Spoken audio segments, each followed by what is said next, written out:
विधानसभा seat पे दोबारा मतदान के बाद ममता के भतीजे की धमकी। अभिषेक बैनर्जी बोले 10 जन्म भी कम पड़ जाएंगे, दिल्ली से अपने गॉडफादर को ले आओ।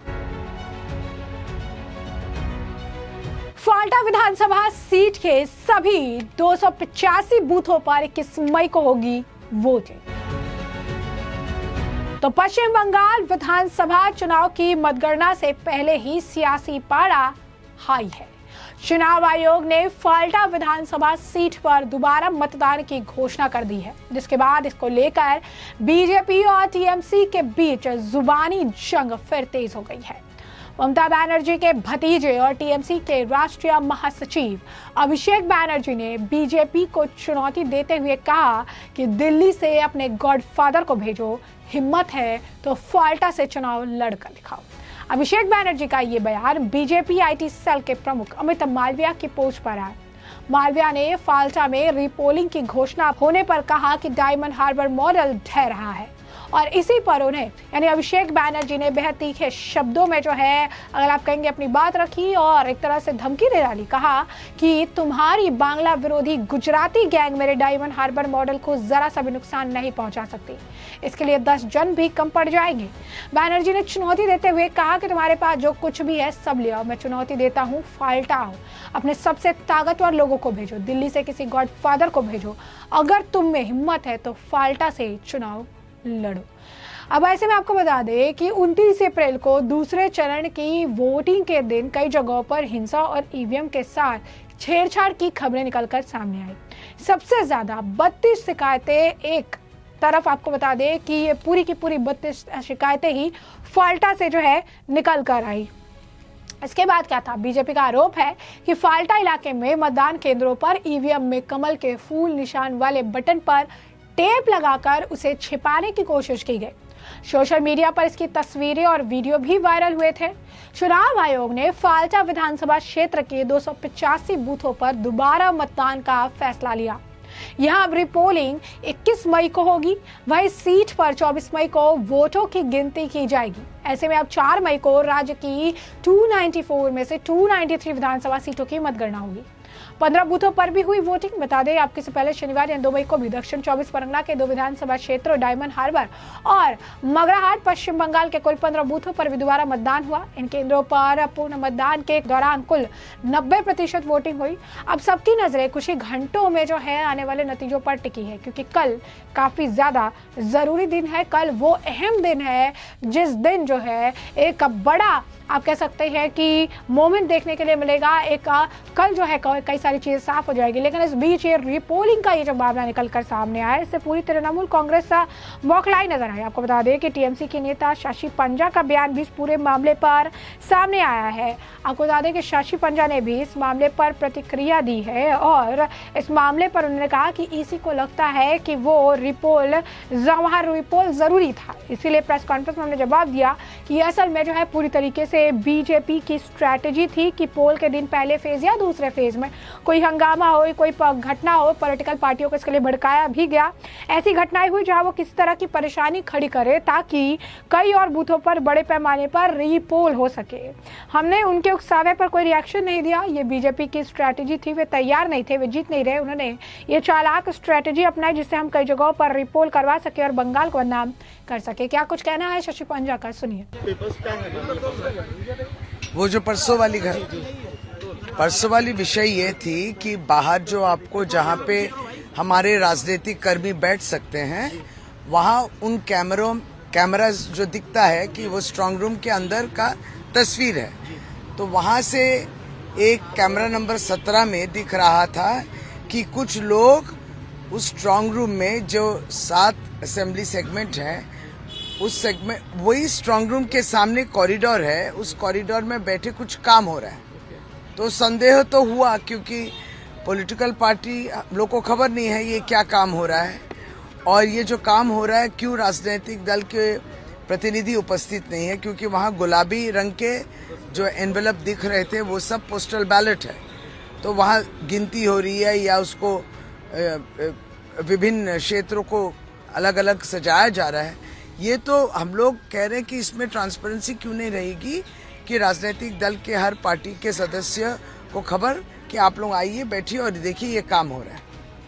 तो आज उसी तरीके से मान लीजिए हम लोग के जो कॉन्स्टिट्यूएंसीज के जो पोस्टल बैलेट्स और कहीं गिरे हैं, क्योंकि पोलिंग पर्सनल के तो हैं वो, तो और जो गिरे अब वो आए, तो वो रात 1 बजे से हम लोग के लोग अलर्ट थे, क्योंकि उस 9 बजे बोले था रात शाम को आएंगे, वो नहीं हुआ। 1 से 2:30 बजे तक वेट करे, फिर जब चले गए वो सुबह 4 बजे घुस रहा है। 7 ट्रंक पोस्टल बैलेट्स और एक शायद अनपोल्ड है बोल रहे। ये अब उस समय कोई राजनीतिक दल का प्रतिनिधि नहीं है, तो और वो उस कमरे में घुसाया गया जहां सीसीटीवी नहीं है। सीसीटीवी और राजनीतिक दल की अनुपस्थिति में उसको घुसा के उस कमरे को बंद किया गया। अब कहा जा रहा है कि वहां सीसीटीवी लगेगी, तो अर्थात वो कमरा फिर खोला जाएगा। तो हम लोग राजनीतिक बोले हैं, हम लोग को खबर देने की राजनीतिक दल के प्रतिनिधि रहेंगे, माने इलेक्शन एजेंट या जो भी कैंडिडेट है रहेंगे, उनकी उपस्थिति में उसको निकाला जाएगा, सीसीटीवी का काम होगा, फिर ये ट्रंक सब अंदर ले जाएगा। दीदी, आज 15 केंद्रों में रीपोलिंग हो रहा है,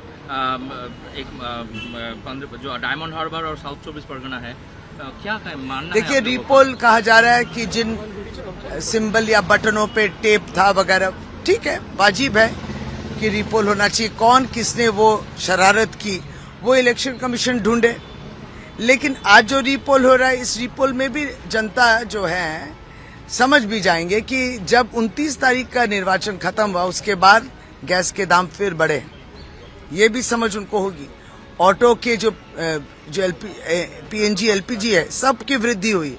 जैसा जैसा तृणमूल कांग्रेस ने कहा कि जब निर्वाचन वोटिंग खत्म होगा देखिएगा दाम बढ़ेगा, ये उनके सामने भी हो गया।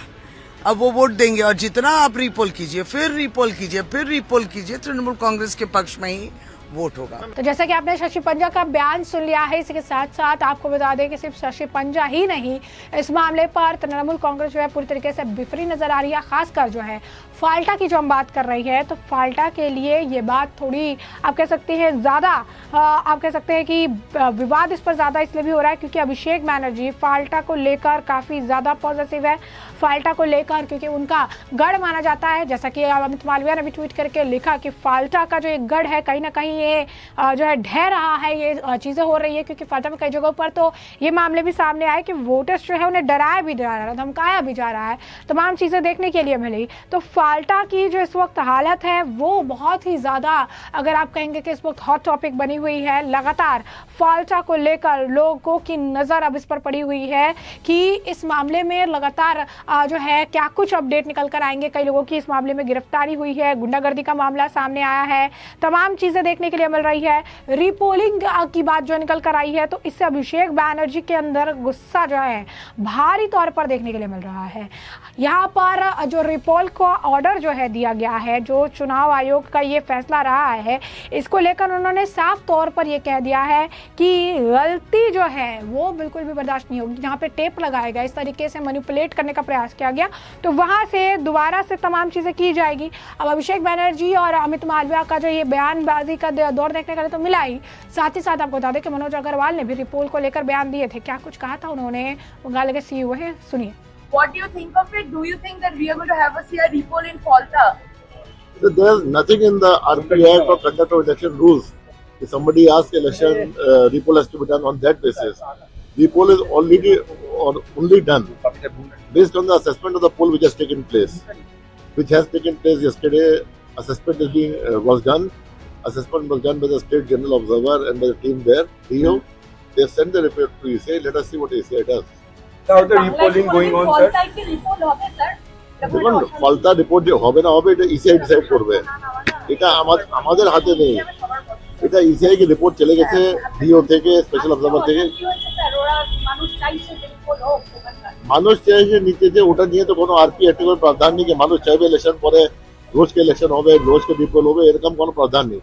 প্রাধান আছে যেদিন ইলেকশন হয়েছে ওটা ফ্রি ফেয়ার ইলেকশন থাকতে হবে, পিসফুল থাকতে হবে, ভোটিং মেশিন টেম্পার হতে হবে না, এসব জিনিস যেটা আছে এটা দেখা পরেই রিপোল হবে কি নিয়ে হবে। এটা রিপোর্ট চলে গেছে ইসিআই কাছে, ইসিআই বিবেচনার মধ্যে আছে, এখন ইসিআই ডিসাইড করবে কি কোথায় কি হবে। There was discrepancy that was found in Falta. However, there has not been any repoll that has been announced. Why such things, sir? Because in other areas also we are seeing there is repolling happening. Has such reports come from The the other repolling area, areas? the difference between other area and Malta is, other area and Diamond Harbour AC only 4 places it was found. Mhm. The Magra Hat was found in 11 ACs, 11 booths. But here, large number of booths are there. That is why the ECI has to take a decision based on the totality of the situation. How's the repolling going on, sir? Repolling, sir, how's the repolling going on, sir? Ahead of the counting day, are we going to see Malta going under a repolling? See, that I cannot say anything. Why are you asking me again and again? Had I known, I would have told in the first case itself. How's the repolling going on, sir? Order today. Sir. Supreme Court has given an order today. So, what do you think on it? What would be your statement? Because now we are going to see the central government employees in the counting room, which the state had got again. My order of 13th April never said central government or state government. It said at least one of them should be central government. Depending on the situation. That order was challenged in the High Court, dismissed. Challenged in the Supreme Court on a Saturday by a special bench, again dismissed.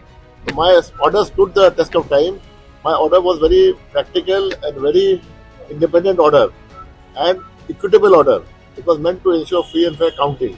तो जैसा कि आपने उनका बयान सुन लिया, वही BJP लगातार जीत के दावा कर रही है। अब ये देखना दिलचस्प होगा कि कल रिजल्ट में क्या कुछ रहेगा, जिसमें आपको रखेंगे अपडेट। फिलहाल के लिए हमने आपको पूरा मामला विस्तार से बता दिया है। इस पूरे मामले पर अब आपकी जरा कमेंट सेक्शन में एक कमेंट करके जरूर से जरूर साझा करिएगा। धन्यवाद।